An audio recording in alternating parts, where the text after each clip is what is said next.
Okay, இன்னைக்கு என்ன பார்க்க போறோம்னா, solo farming in the tower chapter 102 தான் பார்க்க போறோம். ஏற்கனவே 101 வரையும் அப்லோட் பண்ணிட்டேன். செக் பண்ணனா செக் அவுட் பண்ணிருங்க. இப்போ நம்ம ஸ்ட்ரைட்டா வீடியோக்குள்ள போயிடலாமா?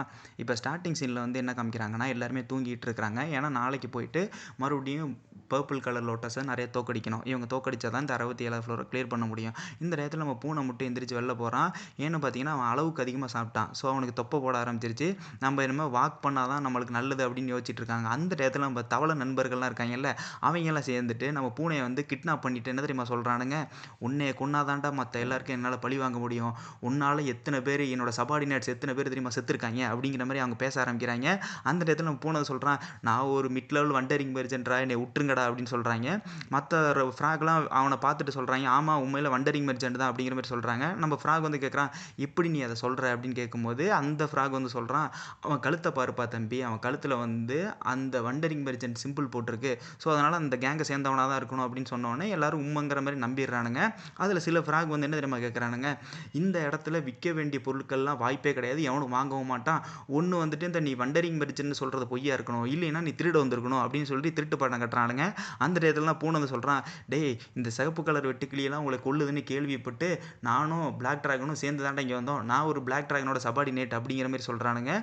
இந்த டயத்தில் தான் நம்ம பூனை வந்து சொல்கிறான், உண்மையிலே உங்களுக்கு பிளாக் ட்ராகனை பார்க்கணுன்னா அந்த டோருக்குள்ளே போய் பாருங்கடா, டோருக்குள்ளே தாண்டா பிளாக் ட்ராகன் தூங்கிட்டு இருக்காரு அப்படிங்கிற மாதிரி சொன்னோன்னே எல்லாம் பயந்துடுறானுங்க. ஏன்னா பிளாக் ட்ராகனோட தூக்கத்தை டிஸ்டர்ப் பண்ணால் ஈஸியாகவே மற்ற ஃப்ராக்லாம் அழிச்சிருவாங்க அப்படிங்கிறது அவங்களுக்கு தெரியும். ஸோ அதனால் தூக்கத்தையும் டிஸ்டர்ப் பண்ணக்கூடாது. அதே டயத்தில் இவன் சொல்கிறது பொய்யா இருந்தால் என்ன பண்ணுறது அப்படிங்கிற மாதிரி எல்லாம் சிந்திச்சிக்கிட்டு இருக்கானுங்க. ஸோ ஃபைனலாக நம்ம வந்துட்டு கெரோன்கிட்ட போய் கேட்டு பார்த்துருவோம், கெரோன் தான் கரெக்டாக இருப்பார் அப்படின்னு சொல்கிறாங்க. இப்போ எல்லாம் என்ன தெரியுமா பண்ணிடுறானுங்க, நம்ம பூனையை வந்து கிட்னாப் பண்ணிட்டு அப்படி கிளம்பிடுறானுங்க. நம்ம பூனை வந்து கத்திட்டு இருக்கா, சேர்மேன் என்னை எப்படியாவது காப்பாற்றியா, இங்கே என்னை கொண்டு போயிட்டு இருக்கிறானுங்க, கொண்டு போய் அடகு வச்சிட போகிறானுங்க அப்படின்னு சொல்லிட்டு அவன் பயந்து சொல்லிட்டு இருக்கான். அதுக்கப்புறம் சொல்கிறான், டேய் நான் உண்மையிலே வண்டரிங் மெர்ச்சன்ட் தான்டா, பிளாக் ட்ராகனோட சபார்டினேட் தான்டா, என்னை இறக்கி விடுங்கன்னு சொல்கிறாங்க. அந்த டயத்தில் மற்றவங்க நம்பிடுறானுங்க, நீ சொல்கிறதெல்லாம் புரியுதுப்பா, கெரோன் வந்து கன்ஃபார்ம் பண்ணட்டும், கெரோன்ட்ட நாங்கள் சொல்லி பார்க்குறோம், அவர் ஒத்துக்கட்டும், நாங்கள் என்ன வேணால் பண்ணுறோம் அப்படிங்கிற மாதிரி சொல்கிறாங்க. யாரை கெரோனுங்கிறானுங்க, சரி கேட்டு தான் பார்ப்போமே அப்படிங்கிற மாதிரி நம்ம பூனை வந்து நினச்சிட்டு இருக்கான். அதுக்கப்புறம் நம்ம இந்த ஃப்ராக்லாம் இருக்காங்கல்ல, அவங்களோட முகமூடியெல்லாம் கழட்டிடுறாங்க. கழட்டினதுக்கப்புறம் தான் தெரியுது இவங்கெல்லாம் ஜெம் ஃப்ராக்ஸ்ன்னு சொல்லிட்டு, இவங்க தான் இந்த இடத்த பாதுகாக்கிறதும் இந்த இடத்துல வாழ்கிறதும் இவங்க தான் அப்படிங்கிற மாதிரி புரிஞ்சிருது.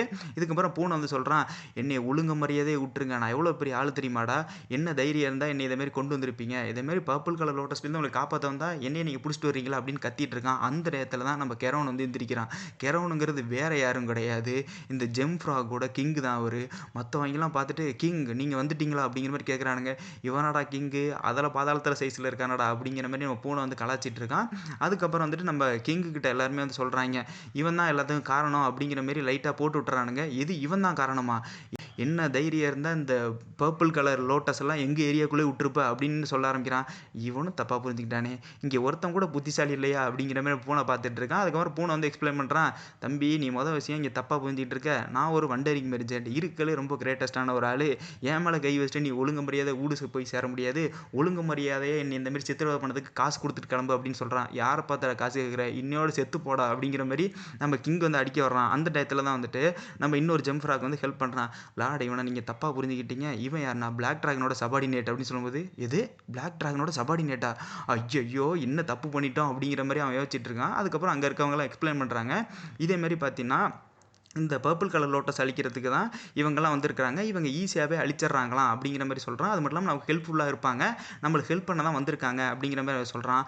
அந்த டயத்தில் தான் நம்ம ஃப்ராக் வந்து நம்ப மாட்டேங்கிறான், அது ஈஸியாலாம் அழிக்க முடியாது, அது ஏன் மேலே நிறைய பாய்சனை வந்து பட்டுருச்சு, ஸோ அதனால் நான் இன்னும் ரெக்கவரே ஆகாமல் இருக்கிறேன், அதனால தான் இந்த குளத்துக்குள்ளேயே நான் ஒளிஞ்சிட்டு இருக்கேன் அப்படிங்கிற மாதிரி சொல்லும்போது, மறுபடியும் இந்த மாதிரி அடிக்க வரும்போது அந்த இடத்துலாம் பூனை வந்து சொல்கிறான், தம்பி இதுக்கு தான் நீ கொலைப்படுற, எங்கள்கிட்ட ஒரு ஆயுதம் இருக்குது, இதை நீ சாப்பிட்டினாலே போதும், உனக்கு வந்து இந்த பாய்சன் எஃபெக்ட் போயிடும் அப்படிங்கிற மாதிரி சொல்கிறாங்க. அப்படியா, ரொம்ப டெலிஷியஸாக இருக்கும் போலயே, வாசனையே நல்லா இருக்கே அப்படின்னு சொல்லிட்டு அவன் ஈஸியாக சாப்பிட்றான்.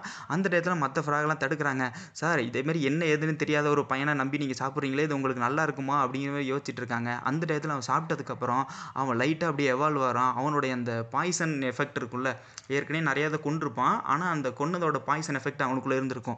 ஸோ அதை வந்து இது ஃப்ரீ பண்ணி விட்டுருது. ஃப்ரீ பண்ண உடனே அவன் சொல்கிறான், இது ரொம்ப டெலிஷியஸாகவும் இருந்துச்சு, அதேமாரி என்னோட பாய்சன் எஃபெக்ட் வந்து டிஸப்பியர் ஆயிடுச்சு, ஸோ இது உண்மை தான் அப்படிங்கிற மாதிரி அவன் வந்து சொல்கிறான். இதுக்கப்புறம் வந்துட்டு நம்ம ஃப்ராக் கிங் வந்து கேட்குறாரு, இதேமாரி உன்ட்ட எவ்வளோ இருக்குது என்கிட்ட மொத்தமத்தா அப்படிங்கிற மாதிரி சொல்கிறான். அதுக்கு வந்து நம்ம பூனை சொல்கிறான், ஒழுங்கு மரியாதை காசை பே பண்ணு, நம்மளுக்குள்ள ஒரு டீல் போட்டால் தான் இது உனக்கு நிறைய நிறைய தர முடியும் அப்படிங்கிற மாதிரி சொல்கிறான். ஸோ அவனும் டீல் மேக் பண்ணிடுறான். இதுக்கப்புறம் அதே 67வது ஃப்ளோரில் இன்னொரு ஏரியா இருக்குது. இதே மாதிரி பார்த்தீங்கன்னா பாலைவன பகுதி இருக்கும். ஸோ அந்த டெசர்ட் ஏரியா. ஸோ அந்த டெசர்ட் ஏரியாக்குள்ளே பார்த்தீங்கன்னா நிறைய லிசர்ட்ஸ் மேன் வாழுவாங்க. இந்த இடத்துல தவளை வாழும், அதாவது ஜெம் தவளை வாழும். அந்த இடத்துல பார்த்தீங்கன்னா லிசர்ட்ஸ் மேன்ஸ் வாழுவாங்க. ஸோ அந்த இடத்துல இப்போ நிறைய பேர் ஃபைட் பண்ணிருக்காங்க. நம்ம பிளாக் ட்ராகன் கொடுத்தது சொல்லிட்டு க்ரீன் ஆனியன் நிறைய கொடுத்துருப்பாங்க இதே ஃப்ளோருக்கு வந்துட்டு. ஸோ அதை வச்சுட்டு கொஞ்சம் சமாளிச்சிட்டு இருக்காங்க. ஆனால் அது கொஞ்சம் கொஞ்சமாக கம்மியாகிட்டு இருக்கு. அதேமாரி இதோட எஃபெக்ட்டும் பார்த்தீங்கன்னா கொஞ்சம் கொஞ்சமாக ரொம்ப குறைஞ்சிக்கிட்டே இருக்குது. ஸோ இவங்களால சமாளிக்க முடியல. இதுவும் பார்த்தீங்கன்னா கோடிக்கணக்கானது இருக்குது. இவங்க எவ்வளோ ட்ரை பண்ணி பார்க்குறாங்க, சுத்தமாக முடியல. இந்த இடத்துல நம்ம ஃப்ராக் ஜெயிண்ட் வந்து என்ன தெரியுமா பண்ணுறான், அதாவது அந்த ஃப்ராக் கிங்குன்னு சொன்னால அவன் ஜெய்ஜாண்டிக்காக இருக்கிறனால நான் அப்படி சொன்னேன்.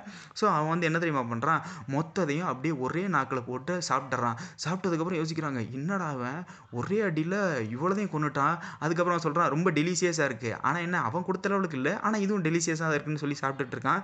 மற்றவங்களாம் பார்க்குறாங்க, பரவாயில்லையே இவன் ஒரே அடியில் போதும் போலையே, சும்மா 10,000 ஈஸியாக கொண்டுறான். அதாவது 10,000 அந்த பர்பிள் கலர் வெட்டுக்கிளி இருக்குல்ல, அது மொத்தமாக ஒரு அடியில் கொண்டுக்கிட்டே இருக்கிட்டு அப்படியே சாப்பிட்டுக்கிட்டே இருக்கிறான். மற்றவங்களாம் பார்த்துட்டு ஆச்சரியப்பட்டுட்டு இருக்காங்க, யாரா அவன் இவ்வளோதையும் சாப்பிட்டுட்டு இருக்கான் அப்படின்னு சொல்கிறாங்க. அந்த இடத்துல அவன் சொல்கிறான், நான் தான் பார்த்தீங்கன்னா ஜெம் ஃப்ராகோட கிங்கு, சதுப்பு நில பகுதியில் வாழ்ந்துட்டு இருக்கேன். அது மட்டும் இல்லாமல் நான் வந்து இந்த பூனையோட சபார்டினேட் அப்படின்னு சொல்கிறான். நம்ம ஹீரோவோடைய எப்படி சொல்கிறது, நம்ம தியோ தான் வந்து பார்த்தீங்கன்னா ஹீரோவோடைய சபார்டினேட்டா, அதே மாதிரி இவனுக்கு கீழே ஹீரோ ஃபஸ்ட்டு, அப்புறம் பூனை, அப்புறம் இப்போ ஜெம் ஃப்ராக் வந்துட்டாங்க. அப்படியே ஒரு ஆர்டராக வந்துட்டு இருக்காங்க. இதுக்கு என்ன காரணம்னு பார்த்தீங்கன்னா பூனை வந்து கான்ட்ராக்ட் போட்டிருப்பான், இதேமாரி எனக்கு கீழே வேலை செய்யணும்னு சொல்லிட்டு. மற்ற ஃப்ராக்லாம் யோசிப்பாங்க, இதுக்கு நம்ம ஒரு பூனை கீழே வேலை செய்யணும்னு சொல்லிட்டு. ஆனால் அந்த பூனை வந்து பிளாக் ட்ராகன் கீழே வேலை செஞ்சுட்ருக்கு. ஸோ இது கரெக்டான கான்ட்ராக்ட் தான் சொல்லிட்டு இப்போ எல்லாம் சேர்ந்து அட்டாக் பண்ணுறாங்க. நம்ம தவளை பயப்புலையும் நிறைய அந்த சிகப்பு கலர் இப்போ சிகப்பு கலரில் இப்போ பர்பிள் கலர் வெட்டுக்கிளியாக மாறிடுச்சு. ஸோ அந்த பர்பிள் கலர் வெட்டுக்கிளியும் நிறைய கொண்டுட்டு இருக்காங்க. இந்த நேரத்தில் தான் நம்ம ஹீரோ டீம் வந்து எந்திரிக்குது. ஸோ ஒரு 5-6 மணி நேரம் ஆயிடுச்சு பூனை போயிட்டு. அதுக்கப்புறம் தான் அவங்க விடிஞ்ச உடனே எல்லாம் எந்திரிக்கிறாங்க. இதோடய இந்த சாப்டர் முடியுது. நான் சீக்கிரம் அடுத்தடுத்த சாப்டர் அப்லோட் பண்ண ட்ரை பண்ணுறேன். தேங்க்யூ, பாய்.